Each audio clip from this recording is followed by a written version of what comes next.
महज 39 वर्ष की उम्र में उन्होंने दुनिया को अलविदा कह दिया। अपने 21 साल के फिल्मी करियर में केवल 17 फिल्में उनके नाम पर, इसमें से 7 फिल्मों का उन्होंने निर्देशन भी किया। आज भी वह फिल्मी दुनिया में एक संस्था के रूप में पहचाने जाते हैं।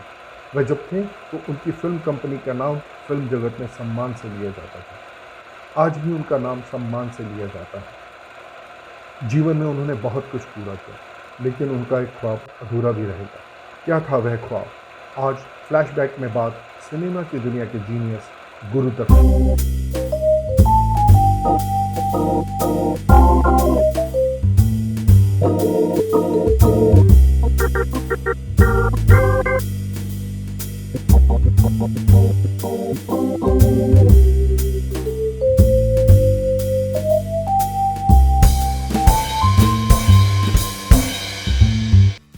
साहेब बीबी और गुलाम की सफलता से उत्साहित गुरुदत्त अपनी अगली फिल्म जल्दी शुरू करना चाहते थे। उन्होंने अबरार को अपनी पसंद के विषय में बताया। वह चाहते थे कि 1937 में बनी फिल्म प्रेसिडेंट को दोबारा बनाया जाए। अबरार को ये विषय पसंद नहीं था, इसलिए उन्होंने मना कर दिया। गुरुदत्त इस रिमेक को बनाने के लिए तैयार थे।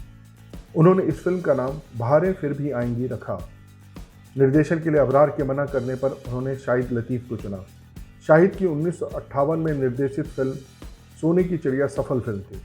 इस फिल्म का स्क्रीन प्ले लिखने के लिए उन्हें शाहिद की पत्नी प्रसिद्ध उर्दू लेखिका इस्मत चुगताई को कहा। इसमें उनके साथ प्रेसिडेंट के लेखक बिनोय चटर्जी मदद के लिए थे। शाहिद लतीफ़ ने इस फिल्म की 4 रीलें शूट कर ली, लेकिन गुरुदत्त उनके काम से खुश नहीं थे। उन्होंने शाहिद को फिल्म से निकालकर इसका निर्देशन स्वयं करना तय किया। उन्होंने अबरार को लेखन में मदद करने के लिए कहा। इस बार अबरार उन्हें मना नहीं कर पाए और फिल्म के लेखन से जुड़ गए।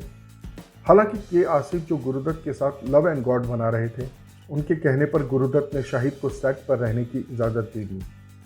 आसिफ का कहना था, दुनिया को पता है कि शायद ये फिल्म डायरेक्ट कर रहे हैं। अगर इस समय उन्हें निकाला गया तो उनकी छवि पर बुरा असर पड़ेगा। इस तरह शाहिद सेट पर रहने लगे। यहाँ उनका काम था जिन दृश्यों में गुरुदत्त अभिनय कर रहे हों उसमें एक्शन और कट बोलना। गुरुदत्त ने इस फिल्म की 12 रीलें शूट कर ली, लेकिन इसके बाद उनका विश्वास फिल्म के विषय में डावाडोल हो गया। गुरुदत्त को लगा ये फिल्म वैसी बन नहीं रही जैसा वो सोच रहे थे। उनका मन कर रहा था कि वह इस फिल्म को बंद कर दें, लेकिन वो ऐसा नहीं कर सकते थे। बहारें फिर भी आएगी के लिए उन्होंने बाजार से 10 लाख रुपया उधार लिया हुआ था। अगर वो ये फिल्म बंद कर देते तो उन्हें जो नुकसान होता उसे उठाने की हालत में वे नहीं थे।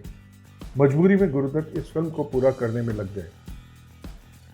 एक तरफ फिल्म का तनाव, दूसरी ओर उनकी निजी जिंदगी में आया तो गुरुदत्त का संवेदनशील व्यक्तित्व इसको झेल पाने में नाकाम रहा और 10 अक्टूबर 1964 को उनका पार्थिव शरीर उनके कमरे में मिला।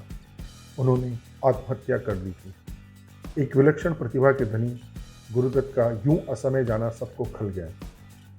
बहारें फिर भी आएगी अधूरी रह गई। इस फिल्म को बाद में गुरुदत्त फिल्म्स को बचाने के लिए पूरा करने का जिम्मा उनके भाई आत्मा राम ने उठाया, लेकिन फिल्म के कलकत्ता और दिल्ली के डिस्ट्रीब्यूटर्स के साथ उनकी मीटिंग हुई, जिसमें डिस्ट्रीब्यूटर्स ने साफ कहा कि अगर अबरार इस फिल्म को पूरा करने के लिए तैयार हैं तो हम भी सपोर्ट करने के लिए तैयार हैं, लेकिन यदि आत्मा राम इसका निर्देशन करना चाहते हैं तो उनकी कोई रुचि इस फिल्म में नहीं है।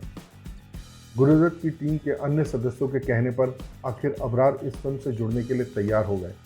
अब संकट था, इस फिल्म में हीरो किसे लिया जाए जो थोड़ा गुरुदत्त सा लगे, जिससे पहले से शूट फिल्म का कुछ हिस्सा काम आ जाए। देवानंद और जॉय मुखर्जी से बात हुई, लेकिन उन्होंने इसके लिए मना कर दिया। शायद वो ऐसी फिल्म का हिस्सा नहीं बनना चाहते थे जिसके हीरो ने आत्महत्या की है। फिर अबरार ने एक युवा अभिनेता को पत्र लिखकर उसे उसका एक वादा याद दिलाया और कहा कि जिस कंपनी ने तुम्हें एक अवसर इस इंडस्ट्री में दिया है उसे बचाने का वक्त है। अगर वह हाँ कर दे तो ये कंपनी बच सकती है। वही हीरो थे धर्मेंद्र, जिन्हें फिल्म फेयर कॉन्टेस्ट में चुनने में विमल राय और गुरुदत्त के साथ अबरार की अहम भूमिका थी।